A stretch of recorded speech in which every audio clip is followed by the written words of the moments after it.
اعوذ باللہ من الشیطان الرجیم، بسم اللہ الرحمن الرحیم۔ آج ہے 25 اکتوبر 2024، دن ہے جمعۃ المبارک کا۔ میرا نام ہے ملک محمد حنیف۔ السلام علیکم۔ پیغمبروں میں سے آج ہم ذکر کریں گے حضرت جرجیس علیہ السلام کا۔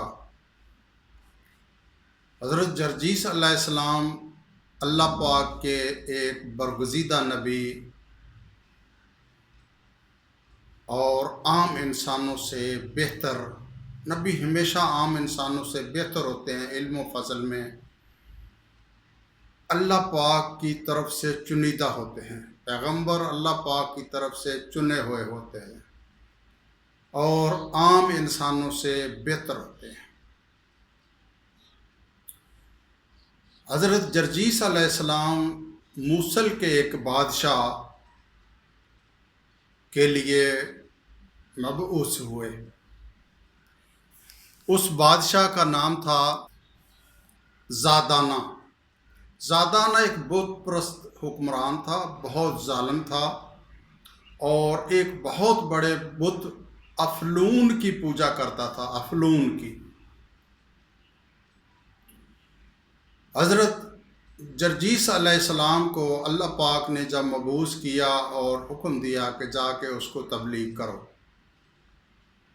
حضرت جرجیس علیہ السلام اس زادانہ حکمران کے پاس موصل میں گئے۔ یہ خود فلسطین میں رہتے تھے۔ حضرت جرجیس علیہ السلام خود فلسطین میں تھے، موصل میں اس کے پاس گئے تبلیغ کرنے کے لیے۔ رسائی حاصل کی بادشاہ تک۔ بادشاہ کو جا کے بتایا کہ آپ ایک اللہ پاک کی عبادت کریں، مجھے اللہ پاک نے آپ کو تبلیغ کرنے کے لیے بھیجا ہے، آپ بت پرستی نہ کریں، وحدہ لا شریک کی عبادت کریں۔ اللہ پاک ایک ہیں، بت کچھ نہیں دے سکتے، اور جو کچھ ہے وہ باری تعالیٰ ہے، جو پیدا کرتا ہے اور مارتا ہے، بت کچھ بھی نہیں ہے۔ تو بادشاہ کو اس بات پہ غصہ آیا، کیونکہ وہ تو بہت عرصے سے پوج رہا تھا اس کو، اس کے ابا و اجداد پوج رہے تھے، اس کی عبادت کر رہے تھے، بت کی، افلون کی۔ تو اس نے ناراضگی کا اظہار کیا اور حضرت جرجیس علیہ السلام سے کہا کہ تمہاری بہتری اسی میں ہے کہ یہاں سے چلے جاؤ اور پھر دوبارہ واپس نہ آنا۔ حضرت جرجیس علیہ السلام نے کہا کہ میرا جانا مشکل ہے، ہاں ایک شرط پہ میں جا سکتا ہوں، آپ ابھی اقرار کریں کہ میں اللہ پاک کی عبادت کروں گا، بت پرستی نہیں کروں گا، وحدہ لا شریک وہی ہے، اسی کی عبادت کروں گا، تو میں چلے جاؤں گا۔ اس نے کہا یہ تو میں نہیں کروں گا، یہ تو مجھ سے ہونے والا نہیں ہے، میں تو بت پرستی کروں گا۔ تو حضرت جرجیس علیہ السلام نے کہا کہ میں بھی پھر نہیں جاؤں گا۔ تو اس نے پھر اپنے کارندوں کو کہا، اپنی پولیس کو، فوج کو کہا کہ اس کو گرفتار کر لو۔ انہوں نے ان کو گرفتار کر لیا اور کہا کہ اس کو اذیت دو، سزا دو۔ انہوں نے لوہے کی کنگھیوں سے حضرت جرجیس علیہ السلام کے جسم کو، گوشت کو کھرچا، اس پہ لوہے کی کنگھیاں چلائیں، جس سے ان کا گوشت ہڈیوں سے اکھڑ گیا، جگہ جگہ سے پھٹ گیا، جلد پھٹ گئی، زخم ہو گئے، اب زخمی ہو گئے، شدید زخمی ہو گئے۔ اوپر اس نے سرکہ ڈالا تاکہ اس کو تکلیف ہو۔ اسی پہ اس نے بس نہیں کیا، اس نے لوہے کی سلاخوں سے داغا اور سیسا پگھلا کے اس پہ ڈالا، یعنی کہ ظلم کی انتہا کر دی اس نے۔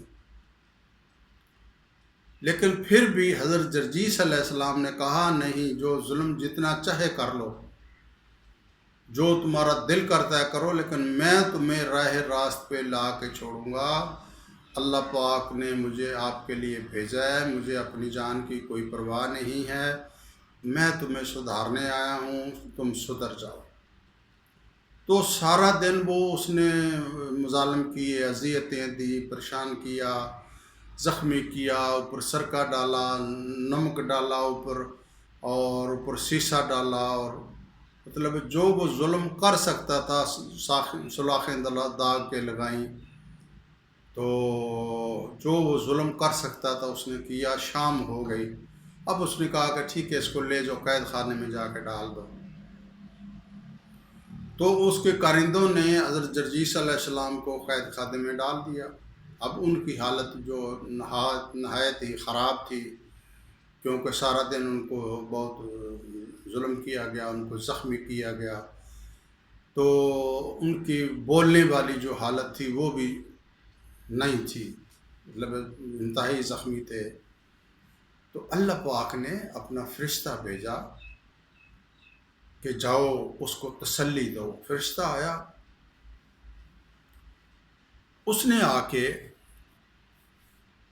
حضرت جرجیس علیہ السلام سے فرمایا کہ اللہ پاک آپ کو صبر کی تلقین کرتے ہیں، یعنی کہ صبر کرو، اور آپ کو زندہ رکھا جائے گا جب تک آپ کی طبعی موت کی وقت نہیں آ جاتا، طبعی موت نہیں آ جاتی، آپ کو آپ کا ٹائم پورا نہیں ہو جاتا، اللہ پاک آپ کو زندہ رکھیں گے، لیکن آپ کو صبر کرنا ہوگا۔ تو آپ نے صبر کرنا تھا، پیغمبر تھے، صبر کیا۔ صبح بادشاہ کے ہرکار آئے، اس کو پکڑ کے لے کے حضرت جرجیس علیہ السلام کو جا کے سامنے بادشاہ کے پیش کیا۔ تو بادشاہ کو جاتے ہی انہوں نے کہا کہ وحدہ لا شریک لہ کی عبادت کرو، ایک اللہ کی عبادت کرو، بت پرستی چھوڑ دو۔ مطلب انہوں نے اپنا فرض پھر ادا کیا، پورا کیا کہ اللہ کی عبادت کرو۔ پھر مارا پیٹا، اذیت دی، لیکن بات نہیں بنی اس کے ذہن کے مطابق۔ اس نے بہت اپنی طرف سے کوشش کی کہ ان کو قتل کر دیا جائے، لیکن اللہ پاک کا وعدہ تھا کہ ان کی زندگی جو ہے وہ اللہ پاک نے رکھنی تھی، تو وہ رکھی۔ تو وہ زچ ہو کے اس نے کہا ٹھیک ہے اس کو جا کے بند کر دو، اور جادوگروں کو لاؤ، شہر کے جادوگروں کو، حکومت کے جادوگروں کو لے کر آئیں۔ تو جادوگر آ گئے، جادوگروں سے کہا کہ اس کو جادو کے ذریعے مار دو، اس پہ جادو کرو، قتل کرو اس کو۔ تو وہ جادوگر جو سارے اکٹھے ہو گئے، تو ان میں سے ایک جو ساحر بڑا تھا، جو بڑا جادوگر تھا، اس نے کہا میں کرتا ہوں۔ باقی نے بھی کیا، لیکن وہ جو کمانڈر وہ تھا ان کا، تو وہ جو جادو کرتے تھے تو اس پہ حضرت جرجیس علیہ السلام پہ اس کا کوئی اثر نہیں ہوتا تھا، کیونکہ وہ تو پیغمبر تھے، حکم اللہ کا نہیں تھا۔ جب تک اللہ کا حکم نہ ہو کوئی جادو، کوئی ٹونا، کوئی کاک اثر نہیں کرتا۔ تو وہ بے بس ہو گئے۔ انہوں نے وہ جو کمانڈر تھا ان کا، ساحروں کا، جادوگروں کا، اس نے کہا بادشاہ سلامت، بات یہ ہے کہ میرے تجربے میں یہ بات آئی ہے کہ اس پہ جادو اثر نہیں کر رہا، اس کا مطلب یہ ہے کہ یہ اللہ پاک کا پیغمبر ہے اور سچا پیغمبر ہے، میں اس پہ ایمان لاتا ہوں، اور آپ بھی بہتر ہے اس پہ ایمان لے آئیں۔ اس جادوگر نے کہا، جو ان کا کمانڈر تھا۔ تو بادشاہ کو اس پہ بھی بہت غصہ آیا کہ یہ میرا حکومت کا بندہ، میرا بندہ ہو کے تو یہ اس کی طرفداری کر رہا ہے حضرت جرجیس علیہ السلام کی۔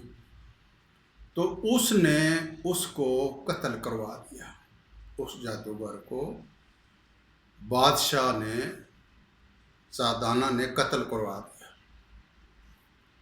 اب پھر کیا کیا اس نے، کچھ حکیموں کو بلایا اور ان کو کہا کہ اس کو زہر دے دے۔ تو زہر نے بھی اثر نہ کیا، کیونکہ اللہ کا حکم نہیں تھا، زہر بھی بے اثر ہو گیا، جادو بھی بے اثر ہو گیا۔ تو پھر بادشاہ بہت تلملایا۔ اب جب وہ زچ ہوا، اس نے ساحر کو بھی، جادوگر کو بھی قتل کرا دیا، اور حکم یہ دیا کہ اس حضرت جرجیس علیہ السلام کے ٹکڑے ٹکڑے کر کے کنویں میں ڈال دیا جائے۔ تو ان ورکروں نے، ان اہلکاروں نے، فوجی تھے، پولیس تھی، جو بھی تھے، جو بادشاہ کے کرندے تھے، انہوں نے حضرت جرجیش علیہ السلام کے ٹکڑے ٹکڑے کر دیے اور کنویں میں ڈال دیا۔ اس سے اگلا حوال اگلی ویڈیو میں بیان کیا جائے گا۔ اپنی دعاؤں میں یاد رکھیے گا۔ اللہ حافظ۔